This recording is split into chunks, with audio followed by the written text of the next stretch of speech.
So thank you all for joining Pre-Health Shadowing. We are an international student-led, women-led, minority-led nonprofit for medical advancement. So we do have closed captions available to accommodate students of all abilities and needs.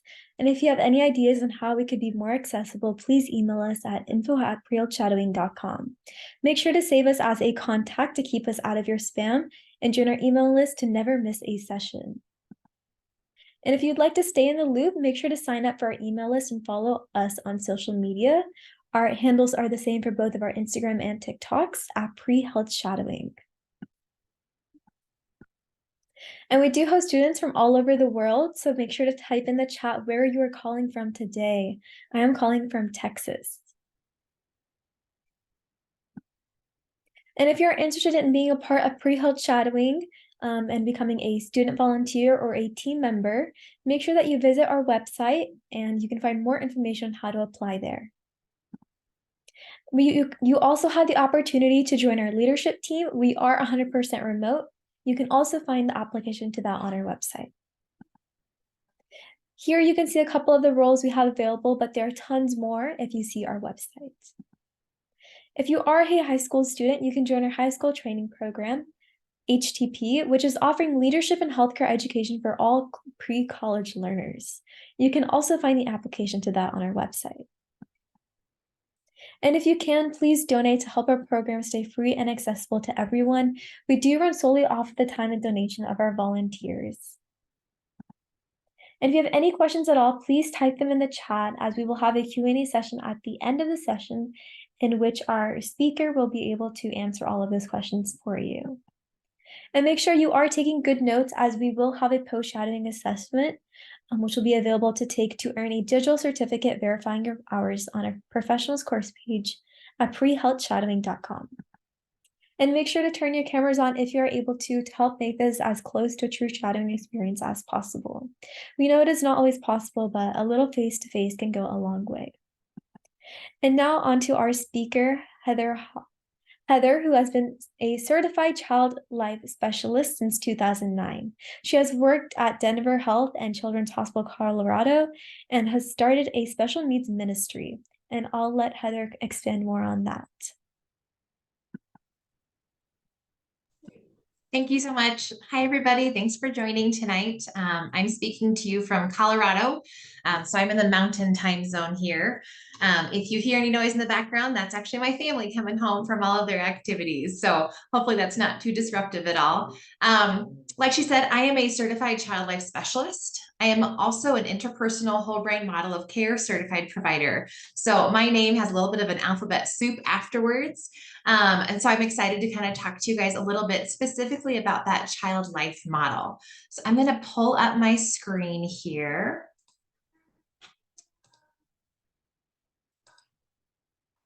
Perfect. So this is Child Life. And again, it's got my name here, and that's Certified Child Life Specialists. I work currently at Children's Hospital, Colorado, but I've worked in other hospitals as well. So what is a child life specialist? Child life specialist, we help patients and families adjust and cope in the hospital and clinic setting. We help them understand their illness and their injury and the treatments involved. Specialists have training in ways to use play and recreation and education techniques to assist children and families. So my job, when I give my elevator speech, is to take the very complex pieces of medicine, the injury, the illness, the diagnosis, and the treatment, and to simplify it into ways that the children and families can understand it. A huge part of my job is understanding child development and assessing for coping skills and understanding from both children and their parents. So a child life specialist, we have to have a minimum of a bachelor's degree. Moving forward, we're going to be requiring master's degrees. In fact, it was originally required starting in 2020, but because of the pandemic, they extended a grace period for child life students. We have a 600-hour or more internship where we're required to be in the hospital field after our graduation dates, after we have our bachelor's or master's. And the required coursework is child life, child development, family systems theories, death and dying and grief, medical terminology, ethics, and then anatomy physiology. So I did do gross anatomy labs. I did do medical terminology labs. I did do organic chemistry as part of my degree. And then we have to pass a certification exam and then maintain our certification throughout our career. So in fact, I've met all my requirements, and I'm actually going to recertify next year to maintain my child life status. So what we do, preparation, medical play, developmental play, medical teaching, legacy building, expression of feelings, trauma support, sibling and friend support, gaming and technology. That's a really up and coming new field, which is super fun in our area. Compliance with treatment. Sometimes it's really hard to get a 4-year-old to do a blood draw. They don't want to, and that's okay.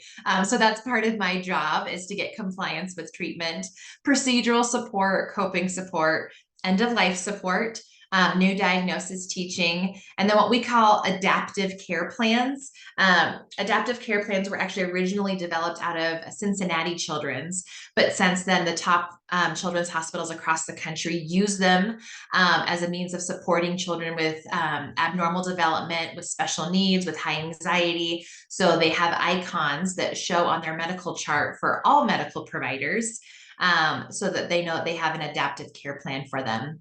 And then the last thing that we do is non-pharmacological pain management. Whenever I'm charting that, it's a long word.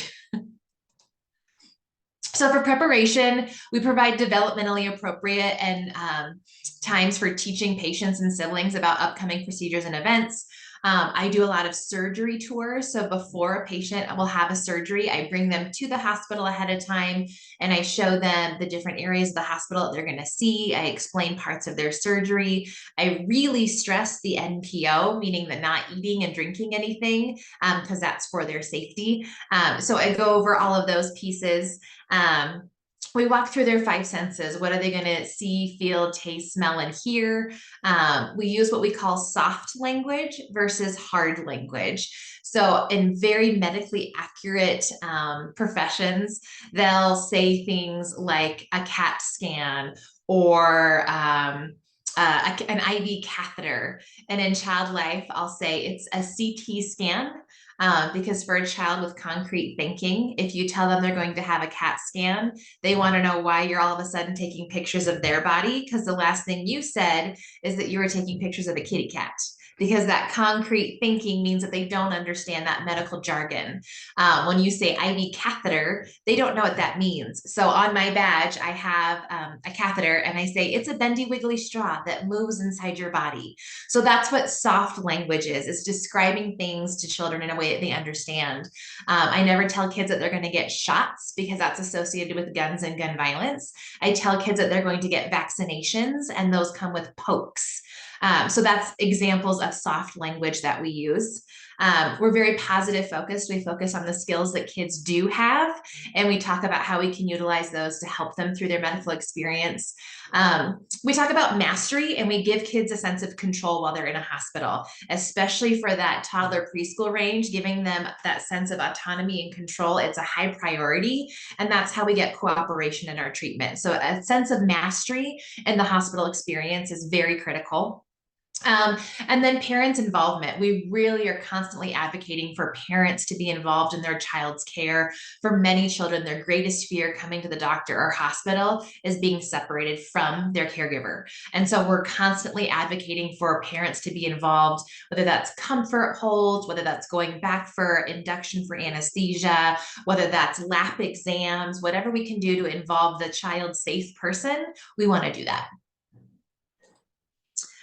Medical play is one of my absolute favorite things to do. Children and adults, by the way, we learn through play. And so we use play to allow them to understand medical supplies and the things that they're going to see. One of my favorite medical play tools is the Aflac chemo duck. And so the Aflac duck, we can order it and customize it to the port that the child has installed in them. So they can feel it on the duck.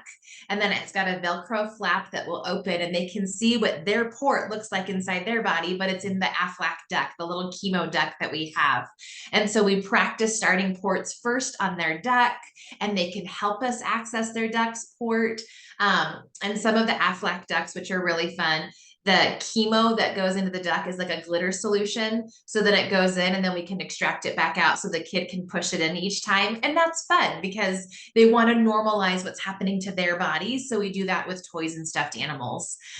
We encourage siblings and parents to participate in the NICU. I started the NICU program at Denver Health. I was very active in involving siblings to learn how to care for their baby.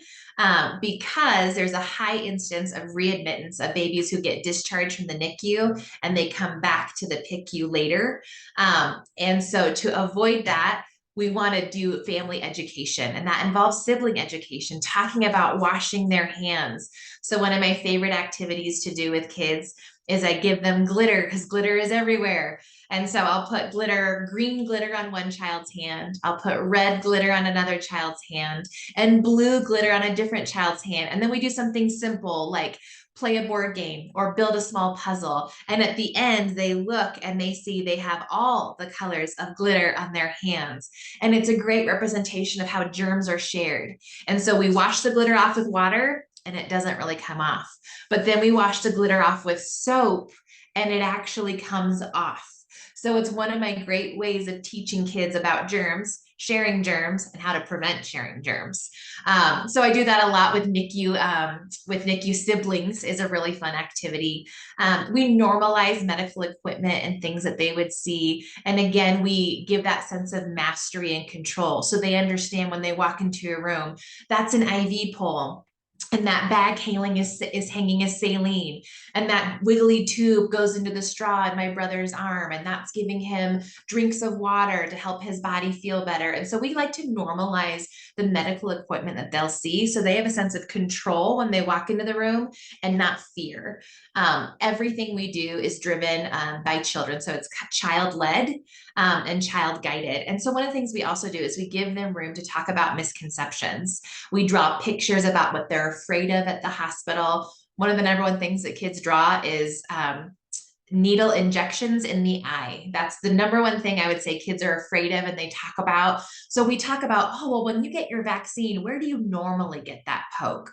Oh, it's in your arm or it's in your leg. You're right. Have you ever gotten a poke in your eye? No, neither have I. So when you go to the doctor and you need a poke for your vaccines, you're right. It'll probably go in your arm. So we give them a space to talk about their fears, and we don't say, no, that doesn't happen. We normalize it and we correct it in a way that they can understand it. And it's always done through play. Developmental play is essential, especially like the younger the child is, the more they need play. So especially in infants, toddlers, preschoolers, regression is frequently seen when they're hospitalized, especially for long periods of time. So we focus on that aspect of child development, and we focus on developmental play to catch them up or to keep them from falling behind. Again, playing through medical pieces, and then just bringing in normal play. We bring in Play-Doh and Barbies and toys and action figures and Legos and dinosaurs and cars. And, you know, you look at my office and it's like, oh yeah, have fun at work, because it's filled with toys. Toys are the tools of my trade. Toys are how I work with and treat patients. Medical teaching is some of my most fun pieces that I get to do with my job, because it's constantly involving thinking outside the box. Whenever we're doing the medical teaching, I'm adapting it to exactly what that child's diagnosis is, or what their equipment that they're going to see, or even down to the color of the cast that they chose. And so when we do those medical teaching pieces, we're adapting teddy bears and toys, and you can see a Doc McStuffins doll here and an American Girl doll there. And we do that so that it's very customized to each of the patients. It helps them understand their diagnosis, their treatment plan, and how they can work through it. And then they have a toy that's just like them. So we'll do a lot of that. Our surgeons and our doctors are really great about putting stitches in the same place in their toys. So when they wake up, they have a port in the same place, or they have stitches in the same place, or they have the same color cast, or they have the same equipment. And it's fun for the medical team too. I'll bring in a doll and I go, okay, how are we going to make this doll look like our patient at the end? And the team really gets involved in that level of care because it's fun for them too. It's amazing to see how many surgeons really get behind coloring and drawing on the toys that I bring in because it's fun for them. I think everyone really enjoys that piece. Legacy building, it's not just an end of life process. It's oftentimes thought of as an end of life process, but it can be everyday art. We had patients who we were going to amputate a foot. And so I said, well, let's make a legacy for your foot. I was like, you can say goodbye to your foot today, but we don't have to say goodbye forever. And so we did footprint art and we did footprint molds. And so even though they did have their foot amputated, they had different things that we made. And so we made their foot a butterfly, we made their foot a fire engine, we made their foot a mermaid. We did a lot of different things with that footprint. And then we even, through technology, which is so fun, we got a 3D scan of their foot, and then we printed it on our 3D printer. So the patient left without their actual foot, but they left with a 3D printed version of their foot. And then it actually allowed our prosthetics team to help visualize some other stuff too when they came with their 3D printed foot. So we didn't realize in child life, as we were just playing and coping and legacy building, how it was actually incredibly helpful later on for the medical team to see a printed 3D scan of this patient's foot. So those are some ways that we do it in the non-traditional ways. Another thing that we'll do with legacy building is some of our chemo patients, when they are going to lose their hair, we'll do braids and cornrows. And we'll save them and we'll put beads on the end so they know and anticipate the loss of their hair. And so we'll put their hair on a doll, we'll put their hair on a craft, or we'll even just give them a braid of their hair so they have that piece, and it helps them cope with some of that loss that they're experiencing. Expression of feelings. I'm constantly telling families it's okay to cry. They're allowed to feel angry. I feel like all the time when I'm in the emergency department, after we've placed a line on a 3 or 4-year-old and we're walking out, the parents will say, tell them thank you. And I'm like, you don't have to thank me for that. It's like, no, they're allowed to not be happy about what just happened to their body. And so expression of feelings, normalizing some of those negative feelings that people, kids included, will feel in the hospital. I think that's important.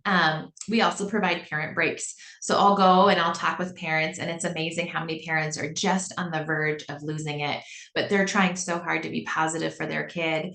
And I tell them, I said, you know what? It's okay for you to feel sad and angry and frustrated, and to talk about that with your child. Because if we pretend everything at the hospital is wonderful and normal and so super fun, then the kids feel like something's wrong inside of them when they're feeling sad, when they're feeling frustrated, when they're feeling angry, when they're feeling homesick. So by us as adults talking about those feelings and normalizing them, it gives those kids permission to feel them and to process them, because you can't let go or work through your feelings until you give yourself the permission to feel them. So it's amazing how much our expression of feeling activities is wildly therapeutic for the caregivers as well. I had a phenomenally powerful interaction using cards, and the patient made his car himself, which happens a lot.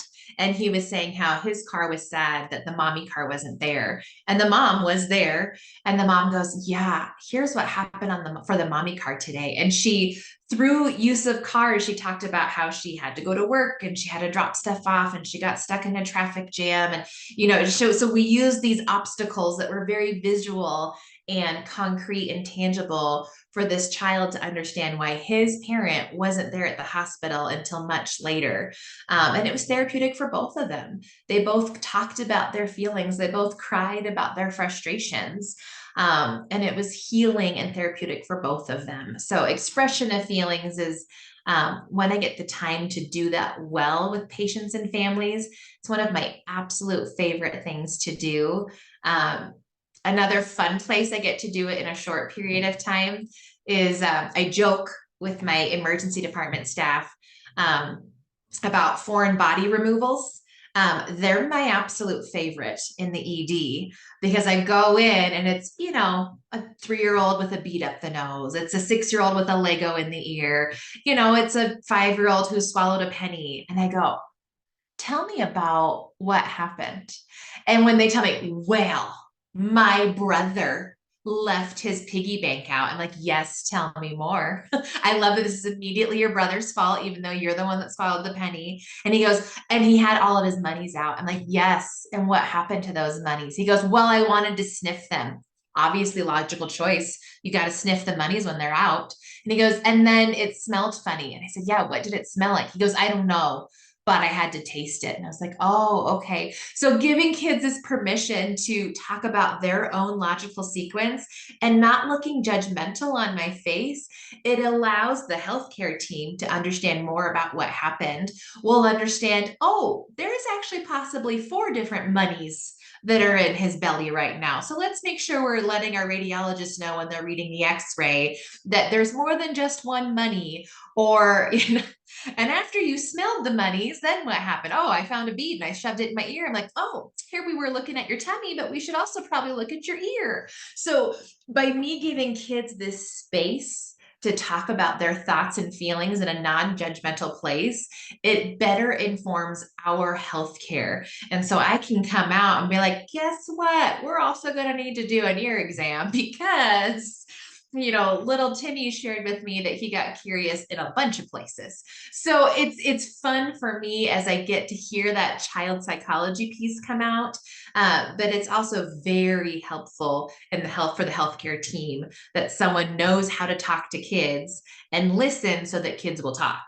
And that's part of my really super fun job. Trauma support. We provide trauma-informed care for our traumatically injured patients and their siblings. We support children in safety, telling stories of a trauma that they experienced and help them process that and develop coping to use moving forward. So in the trauma bays, we have a designated spot right at the patient's head. And especially when a patient is brought in without a care provider or without a safe person, I'm immediately called to that. And I tell them, my name's Heather, you are safe. You are in a hospital and we are taking good care of you. Right now, my friend Jimmy, he is going to place an IV in your arm. An IV is a soft, wiggly straw. It's going to help us give your body the medicine that it needs to get you feeling better. We use a small poke to get that straw in your arm, but the poke part does not stay. Right now, my friend Kara, she is listening to your breathing. And because everyone in a trauma bay is touching and all over the patient. And I have to explain to them why. We're cutting their clothes off. It's incredibly violating. So in some ways, without that developmentally appropriate explanation of how we're providing the best care for them, we could inherently be providing more psychological trauma. So it's incredibly imperative that someone like me is involved in those trauma situations to minimize emotional and psychological trauma. But then after the patient has been brought in, they've been stabilized. I'm like, okay, we've got the pins and screws in the arm. Okay, great. Let's talk about that. There were some big feelings that you were feeling, weren't you?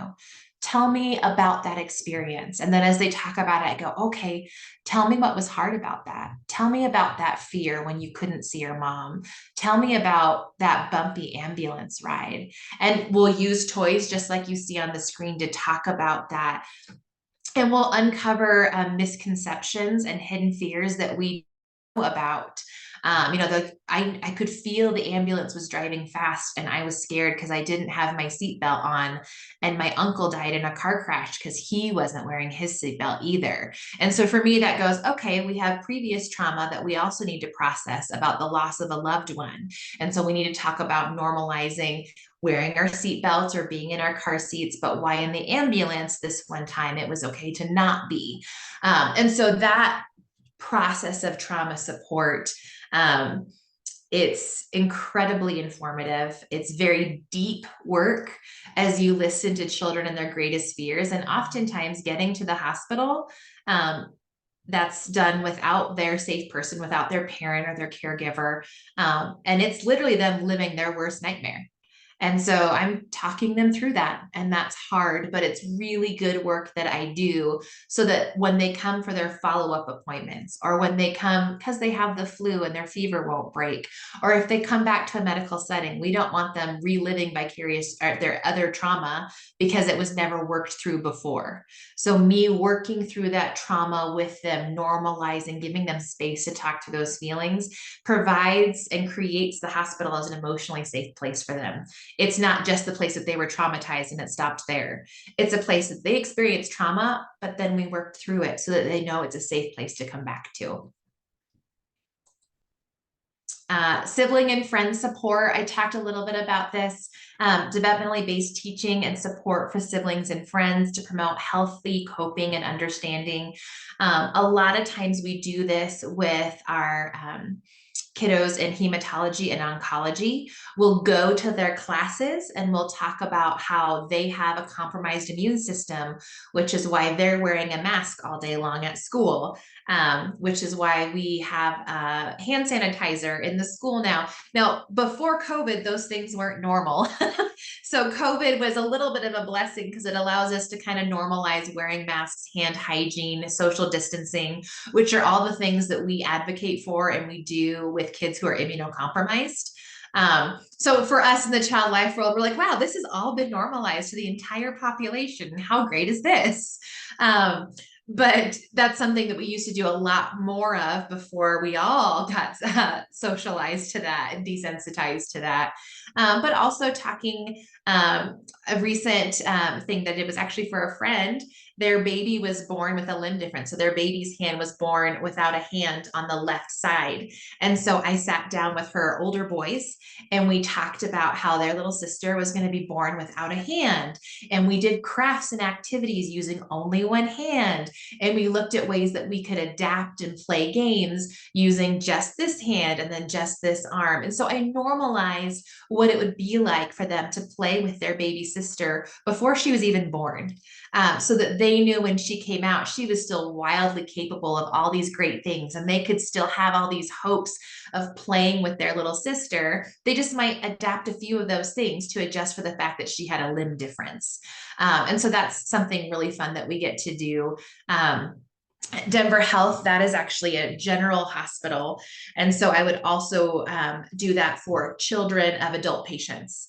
So if mom was coming home after a significant trauma or an amputation or whatever it might be, I would bring the kids to the playroom and we would do an activity and we would adapt it based on their loved ones, necessary or needed adaptations for when they got home. I was like, let's make a peanut butter and jelly sandwich, but we can only use one arm. How would we do that? And so we had a little kitchen in our playroom. And so we modeled making PB&Js with only one arm, or we modeled how would we get from the couch to here if we could only hop on one leg. And so I kind of normalized that experience for kids. And that part's fun because it's always thinking outside the box, and kids are the best at thinking outside the box. So really I would present the challenge and then I let them come up with the solution, and I might modify it a little bit, but really it's them coming up with all of that. And that's really fun. Gaming and technology, I talked a little bit about this at the beginning, but it's super fun, especially with the advancements in gaming and technology. And there is a ton of research now that talks about how playing video games, how playing tabletop games is excellent for children's problem solving and socialization, and hand-eye coordination. And it's great ways that we can adapt the environment to play with them. And so there's actually an annual pediatric gaming symposium that happens every September that I've been attending for the last 3 years. I've actually been on some of the board actually to decide and accept certain people to present at that. But it is fascinating. My generation growing up, and I date myself a little bit, video games were very much frowned upon and considered a waste of time. And I think just a lot of scowling from my dad. But now we understand that it's one of the very few places that humans engage in active failure. We are actively failing, and then we keep trying over and over. And we can relate that. We can take that endurance, that perseverance that we see in video gaming or in just gaming in general, and we can take those skill sets and start to relay them to other areas of life. One of my favorite examples is I had a patient who was on the autism spectrum, and he was very adamant that he did not want his vaccine that day. It was a flu vaccine that we were giving him. And I was like, well, let's talk about this. And as I was talking with him, he told me how he was really big into video games. And I said, well, do you know what your flu vaccine is? And he goes, no. I said, the flu vaccine is the cheat code for your body to beat the bad boss flu. And that clicked with him. And he was like, oh, I'm going to get a cheat code. I said, yeah, we're going to give your whole body a cheat code. That's what this vaccine does. And he was like, yes. And so then as he was leaving, he was telling everyone, he was like, I got the code. I got the code. And the rest of the healthcare team was like, oh, okay. I don't know what that means. And I had to update them. Like, this is what the code was. And he was not only compliant, because that's, we don't want just compliant patients. We want cooperative patients. So he was not only compliant, he was cooperative and then excited about his healthcare because I was able to explain it to him in a way that he understood it. And that was so fun to see that win and to see he was actually excited about his vaccine. Like, I'm not excited about mine, but man, I got this kid excited about his. So gaming and technology is a great way that we can adapt, modify, and play with kids. And then we can take those things that they're excited about and relate them into their healthcare. Lots of fun with that. Our medical dog program. So this is, we have this at Colorado Children's. These also exist throughout the country. We are well aware, we being like the medical community, of how therapeutic animals can be. Dogs are a little bit more widely accepted, but if you look at your local state, here in Colorado, we have something called Denver Pet Partners, and they have, I'm not even kidding you, they have therapy bunnies, we have therapy lizards, there are therapy ducks, I'm not even making that up, there are therapy cats, and there's another one called Biscuit Buddies, which is therapy miniature horses. Oh my gosh. And so there's all this great science behind how animals help us heal. And in our hospital, we have the medical dog program. So we have dogs who are inside our hospital, and they're specifically trained to support patients in the medical environment. With our doctors and then the child life specialists who are their handlers. We provide therapeutic and goal-oriented interventions, distractions from pain and anxiety, preparations. We'll do it to the dog first. We're not actually starting IVs on the dog, but we do pretend. We put the tourniquet on, we clean. So we do it first on the dog. Procedural coping support, medications, oral intake. So we have things that we can give the dogs that it's just dyed water, and we give it to them through the syringe, and the dogs are trained to drink from the syringe. And then we go, okay, it's your turn now. And so the patients do that. My most wildly popular pre-surgery book that I use is one with the dog who's on screen. That is Ralph. He's the doctor. Okay. So I have a medical prep book with Ralph in pre-surgery, and most of the time the children pick that book as their preparation book because they love to see the dog in the hospital jammies. They love to see the dog with the stickers on his chest and him falling asleep with the mask for induction with his sleepy eyes. And then in the end of the book, he has a popsicle. He chose a banana popsicle. So there's Ralph eating the popsicle. But it's a great way to give children a sense of mastery and control. And it's all based through play. And these dogs are very well trained and lovely. It's a very impressive program. So if you ever get a chance to be involved with or work at a hospital that has a medical dog program, I highly recommend it. It's super fun. I had talked about compliance with treatment. Again, we don't just want a compliant, we want a cooperative patient. We want someone who's engaged in their healthcare and they know how and why this is going to help them. I would say that pill swallowing is probably the number one thing that I get called down for. And kids love it when I go in and I go, okay, do you know why I got to come in today? And they go, no, they're pretty grumpy at this point. And I go, because the nurses want you to learn how to take some medicine. And they go, yeah. And I go, yeah, but you know what they don't know? And the nurses obviously know this. And the kid's like, what? And I go, I start with candy and sprinkles. And then I immediately have buy-in from my patient. They're like, what? And I was like, look at my teaching box. And it's literally filled with sprinkles and candy. So we start them with literally the teeniest, tiniest little sprinkle. And we teach them correct posture and positioning of where to put that on their tongue and how to keep their chin pointed to the corner and then swallow because it opens up their throat. And so then we start with just 3 sprinkles and they swallow 3 sprinkles. And I go, okay, you did that really well. Let's try something else. And so we just go up in candy size. Another thing I use was pill swallowing is I bring in a ball of Play-Doh. And sometimes kids really need something really concrete. So I bring in a packet of saltine crackers and I obviously have gloves. And so I tell the kids, I go, chew up the saltines, but don't swallow them. And they do. And then I have them spit the bolus into my hand. And then I make a Play-Doh ball about the same size so they can see this is what your body can swallow. And they can visually see, okay, I can swallow something this big. Like a bolus is fairly large when we look at what our boluses are. That's the chewed up food that you then swallow. It's called a bolus. And so I go, now the pill that the doctor is asking you to swallow is only this big. So if you can swallow this, I know you can swallow this tiny pill.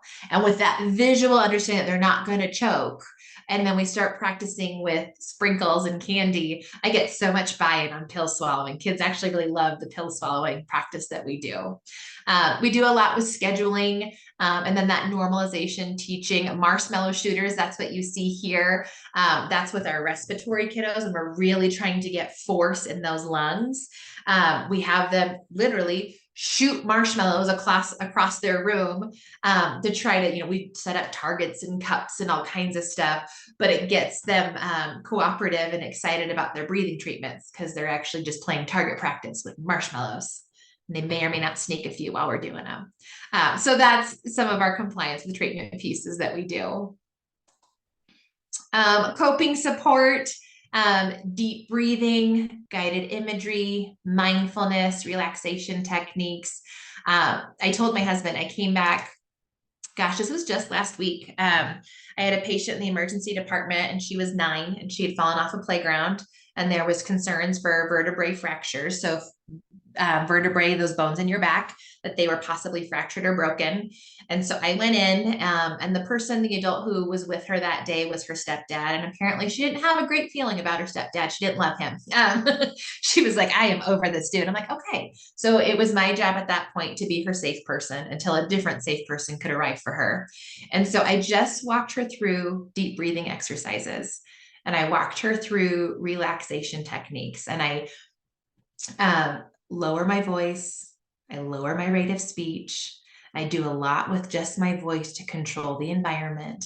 And I walked her through, I said, close your eyes. And I want you just to focus on your toes.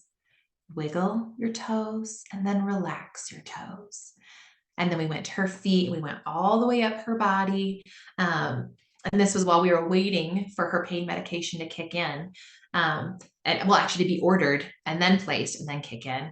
And she went from a pain scale report of above 10 to a pain scale report of 7 without any medication being administered, with me just getting her to feel safe and calm and to relax her body. And she did have a broken back. Like her vertebrae, her T5, 6, and 7 were fractured. She did break her back, and I was able to get her pain to go from an 11 to 7 with just calm coping strategies and relaxation techniques.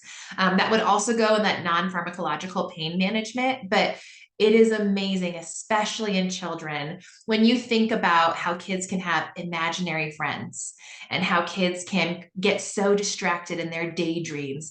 The mind of a child is incredibly powerful, even over their body.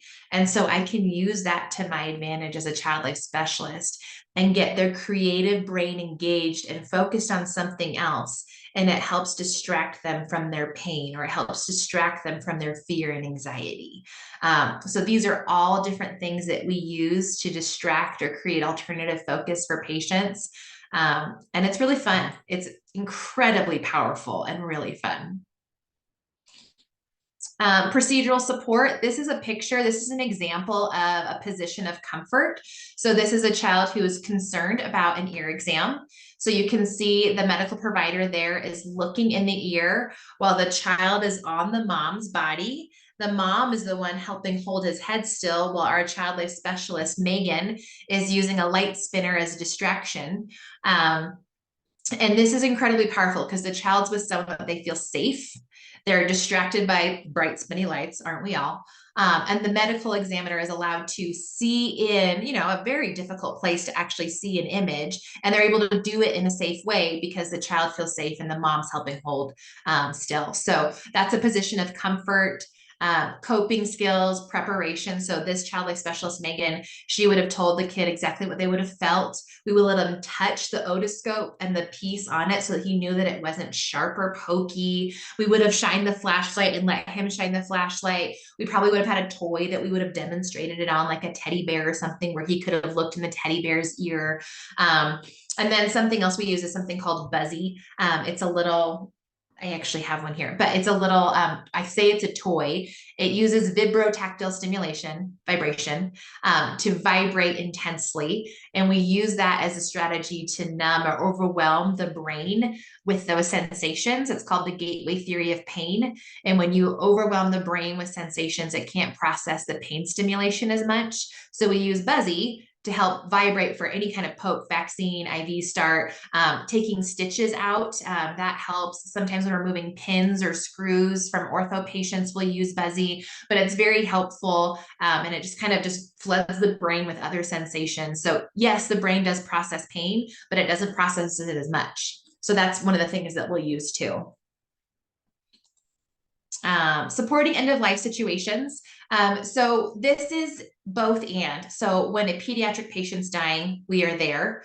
And then an adult hospital, like where I was at Denver Health, if an adult patient is dying and they have children involved in the family, we're also there too. So we're helping the patient and family say goodbye. Sometimes, especially depending on the culture of the family, some cultures are very hesitant to disclose a terminal diagnosis to their children. And in child life, we educate and we talk to parents about why it's important to disclose a terminal diagnosis to a patient, talking about dignity in death and how to die well and how to prepare them for death. We at all times respect the family's wishes, so we would not disclose if the family doesn't want us to, but we strongly advocate and educate families about why it is important to explain to a child that, yes, you are going to die. Here is why you're going to die. And here's what we're going to do beforehand and during. We incorporate the family's values of faith, religion, into those conversations so that there's a lot of support from their family. And it really registers with what they've been raised with, understanding about death. My favorite books about death, there's a great one called Lifetimes. And it explains how some things have short lifetimes, like ladybugs and butterflies and bumblebees. And some things have long lifetimes, like trees and sea turtles. And so it talks about lifetimes and how sometimes lifetimes are long and sometimes lifetimes are short. And sometimes we would expect someone to have a long lifetime and then they end up having a short lifetime. But it's a beautifully depicted book. And it talks about that. So I really like that one. And then another one that's great is called The Next Place. And that one's very abstract in its thinking. It's definitely one I would use for a little bit older of a child, probably middle school or late elementary school. But it creates beautiful imagery about the next place and stepping into or transitioning to the next place. And so those might be some books that I use with families and with children to talk about and to facilitate talking about death. We talk about the 4 wishes and my wishes, making sure that a child feels like their bucket list is checked off. Teaching them about their body, also teaching siblings about their body and saying, hey, your brother is dying because these are the parts of his body that are not working. Your body, those parts are working. And so you are not dying. Just your brother is dying. And adults are really uncomfortable when we say the word death and dying and terminal. Adults really try to gloss over those, but children need concrete language. Children need you to say outright, you will die. And that's horrifying for adults to hear, but children need that very honest, direct communication as we explain these things to them, which is often why child life specialists are the best people to have those conversations. We'll do legacy making, so we'll get handprints, we'll get footprints, we'll get clips of hair, and we do sibling support groups. We also do this for the loss of a fetus.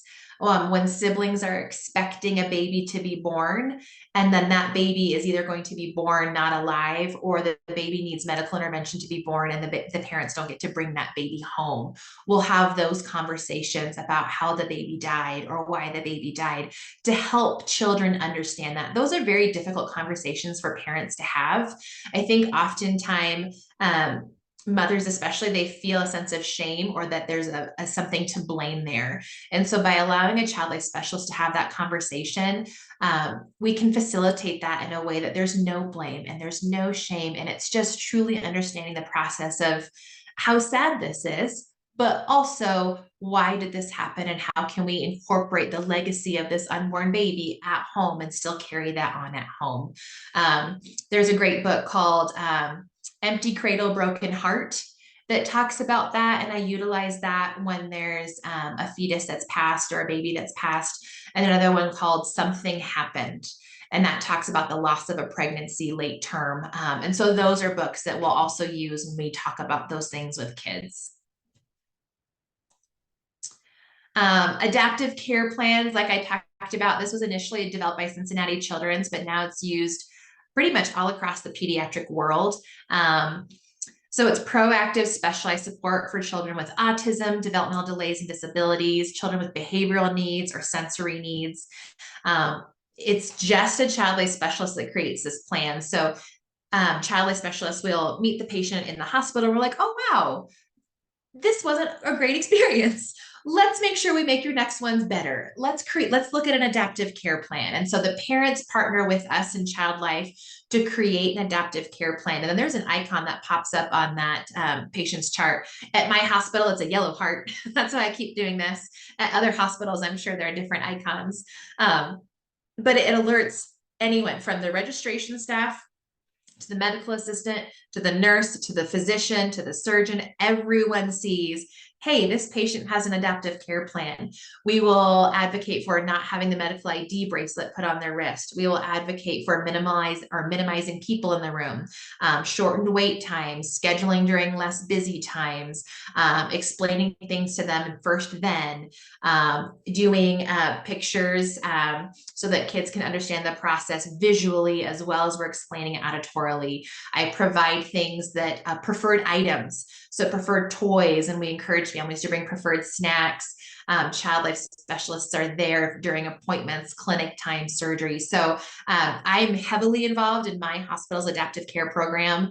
I'm deeply passionate about supporting children with developmental delays and disabilities. It's definitely my jam. That's totally the population that I gravitate towards. And we do a lot of work. Kids with abnormal development, whether that's developmentally, whether that's physically, they will experience more healthcare complications. They are at the doctors more, they are at the hospital more. And so we really need to focus on proactively not traumatizing them if they're going to have that many more medical experiences. And so the adaptive care program is a great way to proactively be aware of that, creating emotional safety and adapting coping skills for them. And I think it's super helpful. I've seen it really work with kids who come in with super, super high anxiety. We create an adaptive care plan. They've seen their care plan followed for a few appointments, and then they start to show up and they're not as scared because they know that we get them. We understand, hey, I got to just have the lights down in the room when you come in. That's totally fine.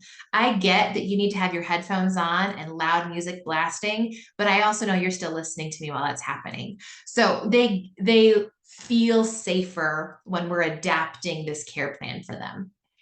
I'm a huge fan of them. Non-pharmacological pain management. You can imagine how much I'm charting that and how my little fingers get so tired and I have to type that out all the time. So this is Buzzy that I talked about, that little toy that does that vibration. We do topical numbing. There's numbing creams like EMLA and LMX. If we have kiddos who are going to be frequent for blood draws, or our infusion patients who have ports, will advocate for a prescription of LMX or EMLA to be applied, to be at home. So that cream is then applied, and then they put, literally it's saran press and seal on the skin, and it keeps it where it needs to be. It needs to be on for about an hour for it to be effective, and the skin can be numb. And then when kids come, we wipe the cream off and we access and they don't feel the poke part. Deep breathing, like I talked about with my ED patient, how that was really effective for her in lowering her pain. That gateway theory of pain that I talked about. It also uses myelinated and unmyelinated neurons. So your myelinated neurons get to your brain faster, those signals, and vibration and pressure travel on myelinated neurons. And some of our pain stimuli travel on unmyelinated neurons. So that sensation of vibration and pressure gets to your brain faster than your pain receptor will. So it's using all of the ways that our bodies are uniquely designed, and we're using every trick in the book that we can to manage pain however we can. Large area stimulation. So we'll tell parents, okay, I want you to massage. Deep massage is better than tickle massage typically when it comes to managing pain. So deep massage their foot or their thigh or their shoulder or their back, or even just like some head pressure massage can really, because your head is an incredibly sensitive place. So when we give deep pressure type squeezes and massage, it helps minimize pain, even if that pain receptor is coming from somewhere else. Activating cerebral cortex and thalamus with information, relaxation, and self-control. So the older the patient is, the more in depth I can get about how they can calm their body down, about biofeedback and self-regulation. But the younger the patient is, the easier they are to distract. So I'm not sure if I have a favorite patient age. I just know what strategies work with what age groups, and then I maximize those where I can. Distraction is great. There's not an age for distraction. That works for infants, that works for toddlers, preschoolers, school age, teenagers, adults. It's great for all of us. That guided imagery piece, music is incredibly powerful. And then those positions of comfort. So here you can see a little girl, she's probably getting a blood draw, although that tourniquet's not on tight enough to actually be a blood draw. And she's sitting in a caregiver's lap. She's got a book that she's looking at instead of watching the poke part. She's using a table, so there's actually a little bit of distance between her and the medical provider. That's great because it stabilizes her arm, but it makes her feel safe because there's a barrier between her and the person that she might be anxious about. And so all of those little things that we can add up help with our treatment and minimizing the trauma to kids. I also came from an age where we used books. because iPads didn't exist. I now use iPads very regularly in my child life practice, but before iPads, Where's Waldo was my go-to thing. So, and I spy books. And I think some people think I'm incredibly old when I mention those, but I still try to use those in my practice so I don't become too dependent on any one type of toy or technology. So I still have my I Spy books, I still have my light spinners, but I also incorporate games on iPads too. Other things that we do, and this varies across the spectrum, but at my hospital, we have what's called the Seacrest Studio. It is funded by Ryan Seacrest. That's why it's called that. And so we allow kids to run radio and TV shows.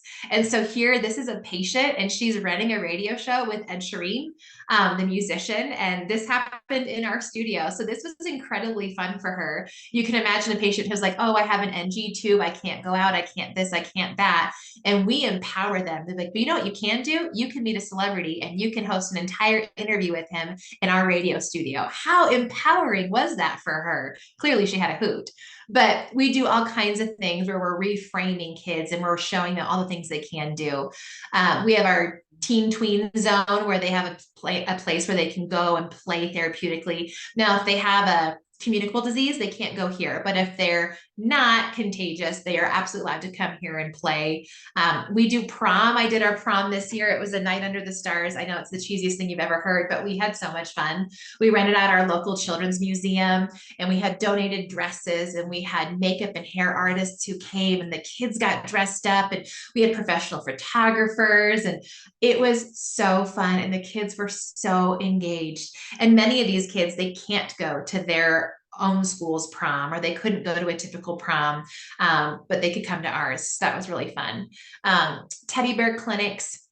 We just had one at the Denver Zoo where we literally brought teddy bears and we did medical play with kids. So we showed them different medical procedures on the teddy bear. So stitches or staples or placing an IV or a blood draw, simple things that kids might experience. We had that right there with the teddy bears and we let kids participate and help. There's different camps. Colorado as a state is known for having some of the most medical camps. We have technology camps, burn camps, hemophilia camps, Adams camp, communication camps. We have diabetes camps. We have cystic fibrosis camps. Actually, Colorado is great for cystic fibrosis. So we have camps so that kids get to know other people with their same diagnosis and they can be normalized. They can be like, oh my gosh, like at hemophilia camp, I learned to start an IV or I learned to start a line on myself so I can give my infusions at home. That's not something that most third graders know how to do. But at hemophilia camp, they all learned it together and it was normalized and they felt normal there. And that's fun.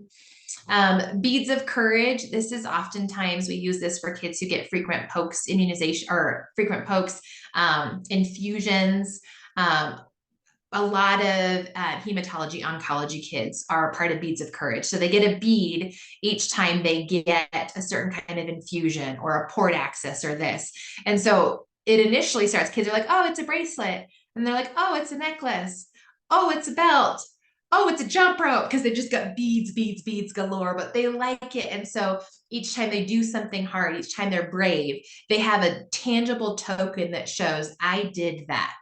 And it's incredibly rewarding and validating for them as well. All kinds of special events and then research as well. Child Life's involved in all of those things. We actively manage or are in charge of all of those things.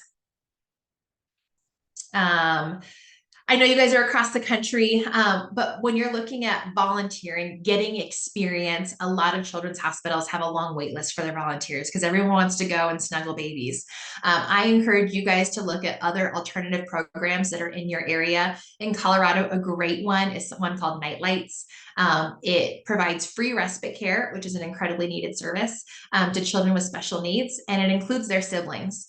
So families actually get to get out for a whole evening once a month, and all of their children under the age of 13 are provided care. Nightlight staffs a nurse at their events. So if there's medication or medical needs, there's someone trained and able to do that. And this allows people who are looking into healthcare or looking into therapy type professions a chance to get hands-on experience with these types of kids. So you have a neurotypical sibling, you also have a very complex medical child, but you also will have maybe a child with Down syndrome or a child with autism. These types of programs are excellent to volunteer for, and I guarantee they're everywhere. They are in Texas, they are in California, they are in New Jersey. Where else did you guys say you guys are from? I guarantee these programs are where you are because they're almost exclusively nonprofits. So they always need volunteers. So if you're really looking at like, well, where can I get experience? These programs. Volunteer for these programs. I guarantee they exist where you are. So yes, that's Nightlights. Feel free to QR code that if you know anyone in Colorado, send it to them. I'd love to have them. Okay, thank you. I'm now opening it up to questions for you guys. I can stop sharing here and we can see our little team here. What questions do you guys have about child life?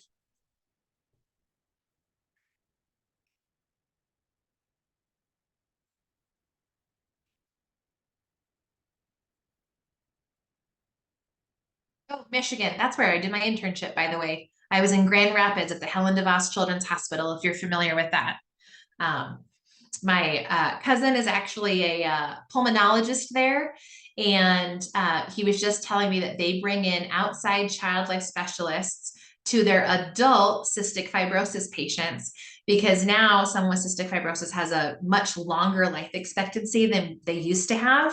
So adult world is not prepared to care for them because we're like, oh, they're still alive and they're like 40. We really probably should see these people, but they're so used to care in the pediatric world that his clinic, his hospital actually hires child life specialists to come work with these adult cystic fibrosis patients because they've never had to deal with adult healthcare before. And they've kind of bridged that gap because the pediatric world and the adult world is very different.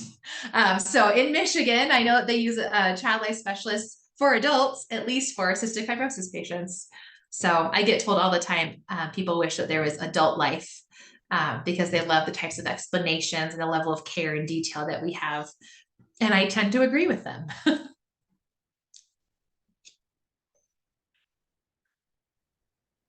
I'll kind of kick off our questions. How do you stay informed about new research techniques and best practices in child life services? Absolutely. That's a great question.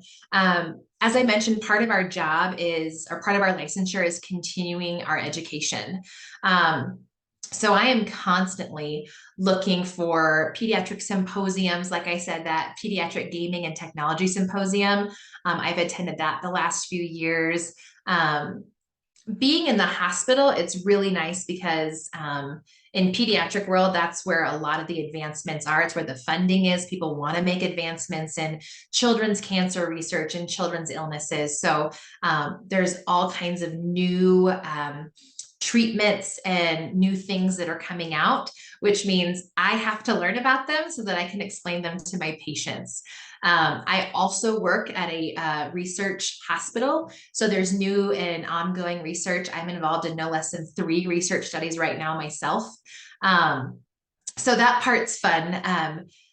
It's kind of just the nature of the job. I think anyone looking at healthcare, you're going to be constantly learning new things because treatments are constantly evolving and advancing, and we're learning new things. So if you're getting into healthcare, I hope you like learning because it's nonstop and it's always. And there's, what you did 5 years ago is not what you're going to be doing even today or in the next 5 years. Like I said, I started my practice before iPads existed. And now we are consenting on iPads. We play games on iPads. We do prep on iPads. Our surgeons use iPads for teaching. So it's constantly evolving. And so it's always a fun piece. And whatever your profession is, whether you're in occupational therapy, speech, child life, your professional websites that you guys go through, those will also have continuous education opportunities for you as well. So stay up on those, stay current on your licensures. There are always things available for us to do.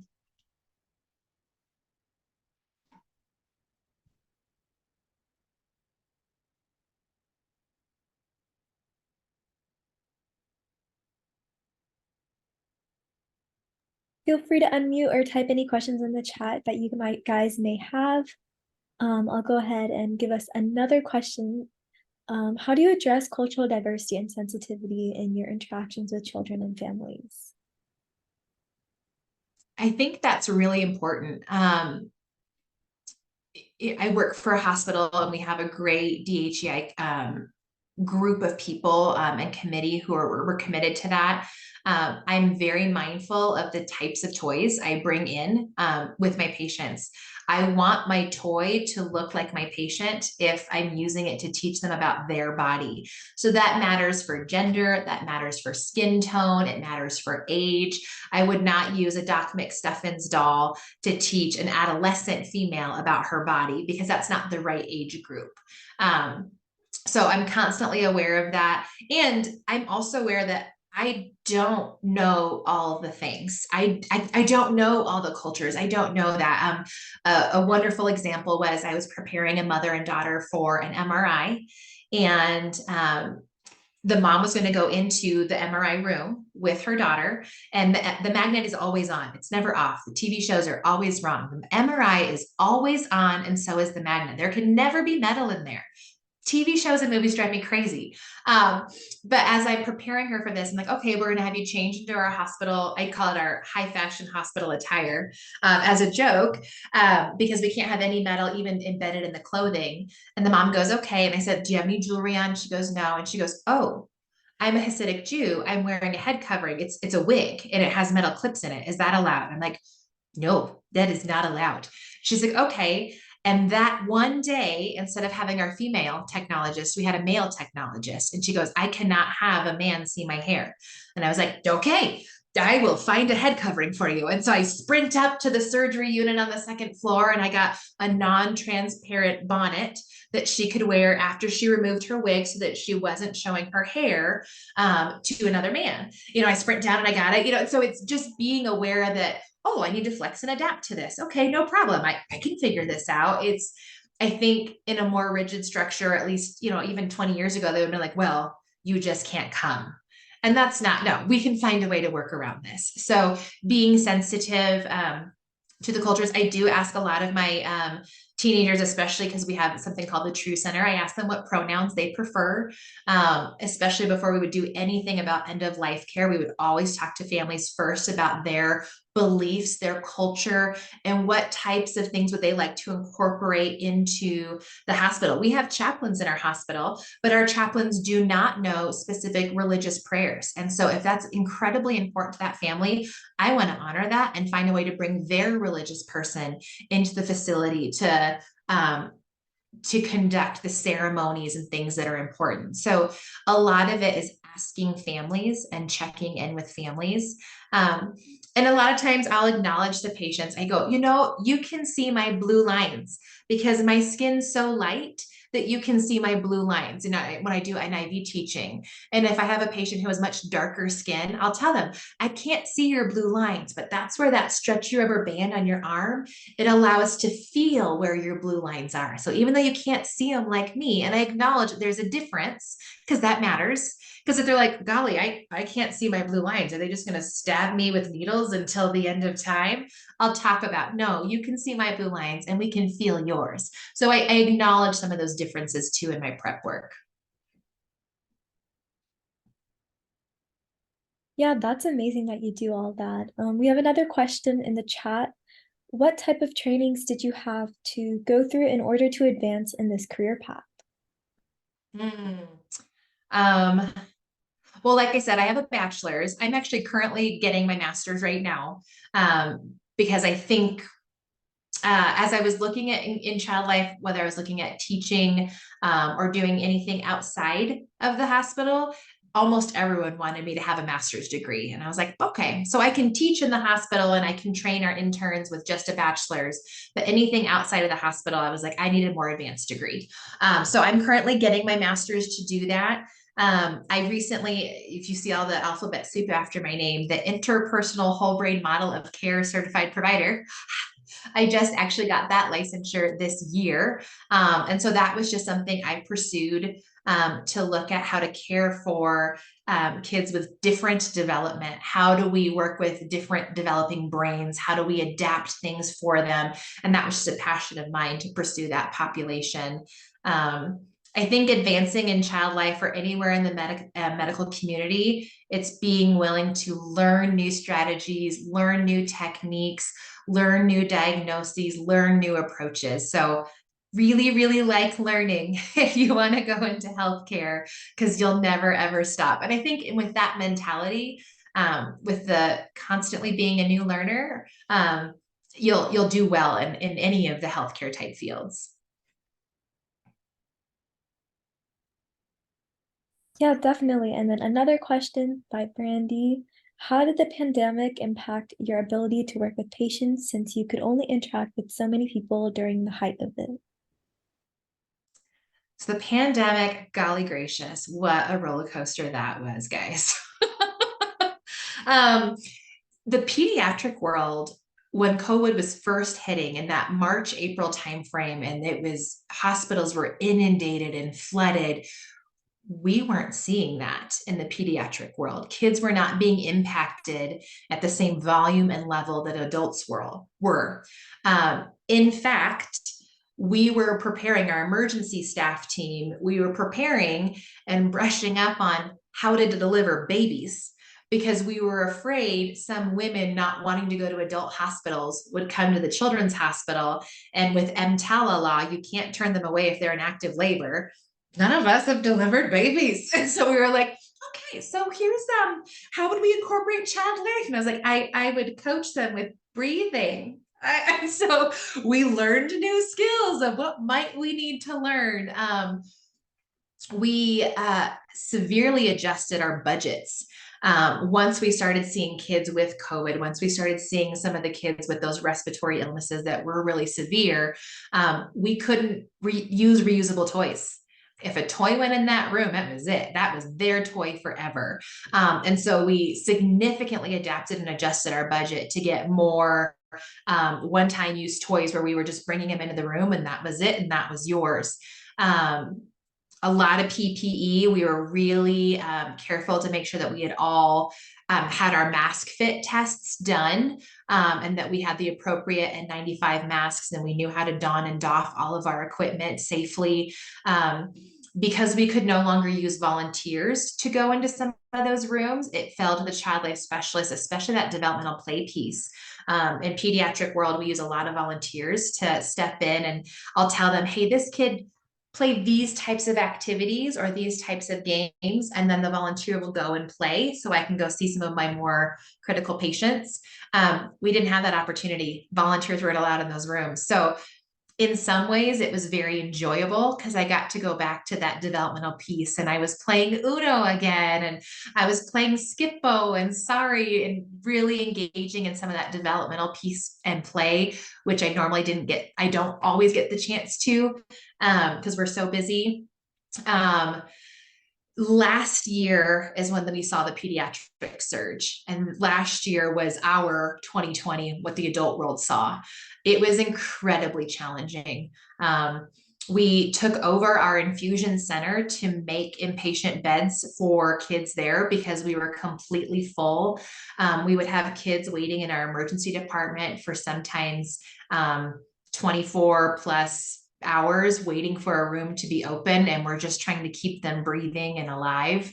We were canceling all of our elective surgeries, which when you think about that, the long-term effects of that is we were canceling temp and tube surgeries so that kids could hear. So that meant kids went months, if not years, without hearing effectively. So now we see this huge increase in kids needing speech therapy because we didn't place the temp and tube, so there was a huge cascade effect from the delayed care that kids got and how rapidly kids grow and develop at these early ages. And we're still seeing that now. We're still seeing the effects of a huge increase in need in early intervention in Part A or Part B and C services because kids didn't get the elective tonsil and adenoidectomies or the temp and tubes or all those different things. So we were adapting quite a bit. all over the place when it came to that. But it wasn't when people thought it wasn't when the adult world was having it. It was 2 years later in 2022. Oh my gosh, that was our critical time in pediatrics. Yeah, definitely. Just with working in healthcare, there's definitely a lot of highs and lows to that. Are there any, how do you balance the emotional toll of your work, and what self-care strategies do you find helpful in maintaining your own well-being? So when I worked at Denver Health, that's a level 1 trauma hospital. And I loved that trauma care. That was so fun and it was so engaging. And then I had my own kids, and I really struggled working with gunshot wounds on children who were the same age as mine. That was difficult for me. So for my emotional care, I shifted to a facility that isn't a level 1 trauma. So I still see kids who are the same age as my kids, but I'm not working with children who are dying and are the same age as my kids. For me, that was where I needed to put that emotional safety piece up. Um, I've done bereavement doula work as a child life specialist. So helping women deliver babies that they knew were going to be born dead. I can do that now that I'm not having babies myself. So for me, a really strong boundary that I've had is not working with dying patients who are of the same age as my own children. And so if they're older or younger, I'm doing fine with that. But if it's in that same age as my kids, that's a boundary that I'm putting in. And that helps me be able to stay engaged. That helps me be able to be fully present in those really challenging times with families, because it doesn't connect too much with where I sit in my own personal life. So that's some of those self-care strategies. I also love baths. I am a huge advocate of Epsom salt and hot water. That'll take away any muscle ache that you have. And so if you can imagine my job, I hold positions for very long periods of time while we're doing procedures on children, doing the distraction or the encouraging. And so I hold awkward positions, and I get off of work and I'm like, oh my gosh, my right shoulder is so sore. So I come home, I have a good book that I'll read, I'll soak in an Epsom salt bath, and I feel good as new the next day. So reading is one of my favorite self-care things, but good baths are good too. Yeah, I love that you were able to find that balance. And then we have another question in the chat. For children in the oncology who are still teenagers and go through your therapy, when they become adults and are still patients in the oncology, do you guys have a way to still continue on the treatment therapy since they're no longer children? Yes. So most pediatric hospitals, there's not like an age cutoff at like 18, sayonara, you're out of here. We treat pediatric diseases. And so if a patient, is 18, 19, 20, 20, 32, but they have an illness or they have a disease that's more commonly associated with the pediatric population, we'll treat them in our hospital. One of my favorite stories is I'm, used to looking at my OR board. So I work in a whole house coverage. So I work all over the entire hospital. Some child life specialists are unit specific. I cover the whole house. So I go everywhere. So I was looking at our OR board one morning and was going around and prepping kids. And for little like 2-year-old and under, I give them the mask for induction to play with. So the first time they're seeing isn't when someone's approaching them at their face, and that can be scary. So I give it to them ahead of time to play with. And I went into a room, and I was used to seeing, we've been seeing a lot of pediatric patients, 22 months, 24 months. And I walked in and I have this little mask, and it is a grown man. He was 21 years, and I just didn't read it correctly on the board. And I was like, well, you're a grown up man. And he has this really deep voice. He's like, yes, ma'am, I am. And I was like, well, I don't feel like this mask will fit you. No, ma'am, it won't. And I was like, do you have any questions about your surgery today? He's like, no, ma'am, I don't. I was like, alrighty then, I'm gonna see myself out. And it was a riot. I was expecting a little 21-month-old. It was a 21-year-old, and he was getting care at our hospital. So that was an amusing day, but an example of how we will care for people regardless of their age. Yeah, that's wonderful. And then do you have any advice for individuals aspiring to become a certified child life specialist? I love it. I was originally pre-med. That was how I actually found the career field as I was going into PA school. And then I found that my passion was working with the pediatric patients. And I get to do that so much more as a child life specialist than I would in the actual diagnostic area and field. When you become a provider, you're working so much with the pharmacology aspects and the disease and the illness. And that's still really cool, but I wanted to work with the patients more. It's okay to change. It's okay to shift, and it's okay to pivot. I know nurses who became child life specialists. I know child life specialists that became nurses, and it's okay to change. So what you get your license in, what you get your degree in, it's okay to adapt and flow when you find something else that ignites a passion in that. So I encourage you guys to hold it with open hands and be open to change and adjusting things with that. And then whatever your field of profession that you choose, make sure you're following the licensing board, that the education that you're getting ticks off all of their requirements, and that you're getting the hours of experience, whether it's in your internship or your practicums or whatever it is you're doing. Make sure you're accounting it not just at your school, but against your accreditation board, so you get everything that you need. And trust the accreditation board, not just your school. So always double check the two. That would be my advice for anyone going into any type of licensure field. Always check your accreditation board. Perfect. And then last call for questions. If you have any, feel free to type them in the chat or unmute. But I think this will be the last one. How do you stay informed of, sorry, I asked that question already. How do you involve and support parents and guardians in the care and emotional well-being of their child during medical experiences? Absolutely. I tell parents that they're the expert on their child. And we truly believe that no one knows their child better than they do, and no one knows what's best for their child better than they do.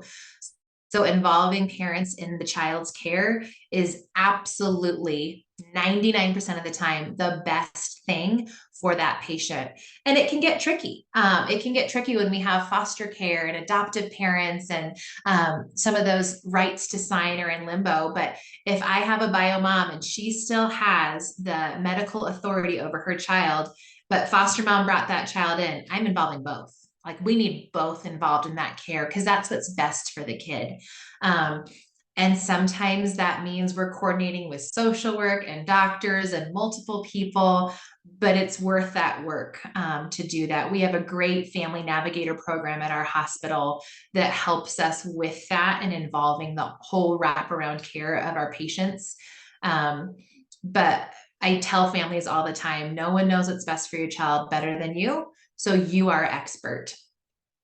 Someone popped into the chat here. Does your undergrad major matter when choosing to go down this path? Yes, to some degree. But like I said, I advise, especially with child life, because it's such a specialized field. I encourage people to look at the child life website, childlife.org, and it has the requirements in there of what classes you need. So my degree was in human development and family studies with a concentration in child development. But the general things of understanding child psychology, death, dying, and grief, you have to be able to hang in the medical world and know what everybody's saying. So you need medical terminology, you need gross anatomy, physiology. In some cases, I think a class in pharmacology would be super helpful to understand, hey, my patient just got put on steroids. Why are they climbing the walls today? Oh, well, in pharmacology, you would learn what steroids do to the body and how that impacts your patients, what they're feeling, and that kind of thing. It's really fun. You can get super in depth and in the weeds. You can get really specialized on specific units. But again, always look at your accreditation board. Whatever your license that you're going for, always make sure that you're meeting those requirements that are publicly posted on that board. So yeah, anything child development, psychology, but anything child development wise, you'd be good and having that be your general basics for child life. Okay, great. Well, I think that ends it for all the questions. Thank you, Heather, so much for giving your time to all of us and informing us about this career pathway that I'm sure a lot of us weren't aware of. I know I learned a lot. I'll go ahead and continue on to our wrap-up slides. Feel free to stick around if you guys have any questions. Okay, so first off, let's reflect on what brought you to this session today. What are three major takeaways you got from this presentation, and what do you want to learn more about? You can type your answers in the chat. And then if you would like some recognition, you can submit your thoughts on today's session on our blog submissions page on our website. And if you are interested in being a part of our team, make sure to visit our website for opportunities to become a student volunteer and a team member. And if you can, please donate to help our program stay free and accessible to everyone, as we do run solely off of the time and donation of our volunteers. And make sure that you visit our website to earn your digital certificate for attending the session today. But please make sure that you wait 30 minutes before the end of the session to take that, to prevent our website from crashing and ensuring that everything is uploaded accurately. The quiz will be a simple 10-question multiple choice quiz based on the presentation, and you will have 2 chances to pass with a 70% or higher for verification of your virtual shadowing hours. These quizzes will be open indefinitely for your convenience. And if you missed any part of the session or any of our previous sessions, make sure to visit our YouTube channel at Freeheld Shadowing to watch them for free. And make sure to catch our sessions every week by following us on all of our socials and checking our website regularly. And we'll see you next time. Thank you for joining Pearl Shadowing. If you have any questions, feel free to stick around and ask our student team.